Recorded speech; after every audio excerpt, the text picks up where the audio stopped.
Hola amigos de YouTube. Hoy les voy a enseñar el mejor juego de Facebook, que es de guitarra, que es muy parecido al Guitar Hero, pero para computador. Es muy similar a las características del Guitar Hero. Pues lo vamos a ver. Primero abrimos Facebook, yo lo tengo abierto en ese caso. En el YouTube. Aquí busco. Aquí buscan Guitar Flash. Ahí. Espero que carguen. Tiene que cargar. Bueno, esto está en portugués, pero es fácil manejar, esto no es muy difícil. Pues ahí salen todos. Desafía con una amigo ahora, invita a tus amigos, nueva canción al más bueno. Vamos a jugar esto. Ya, continúa. Dificultad, modo de juego, configuración de teclas y más música. Vamos a ver. 6. Dificultad máxima.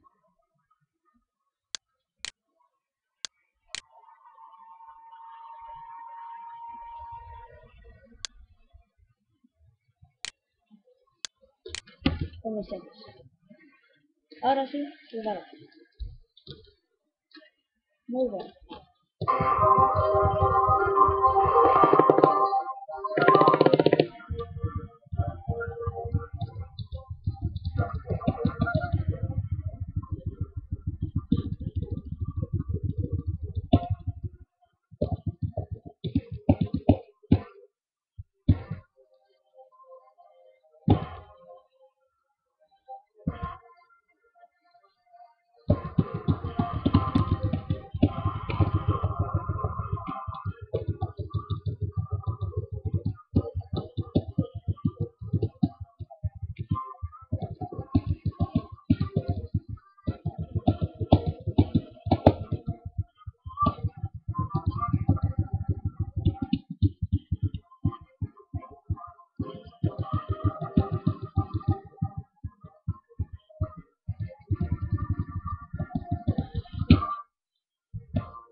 Pues ahí terminé. Y la lista de canciones solamente es lo toqué. Ahí está el reto mundial de esta canción. ¿Cuántos puntos sacaron? Ese es el reto. El primer nivel. Fácil, medio, difícil, tocar. Tocar y arreglar. Tocar, medio, reto. Más música, teclas, modo juego, difícil. Desafío de amigos, jugar, nueva música, nueva música. Espero que les haya gustado, gente de YouTube. Muchas gracias. Hasta pronto.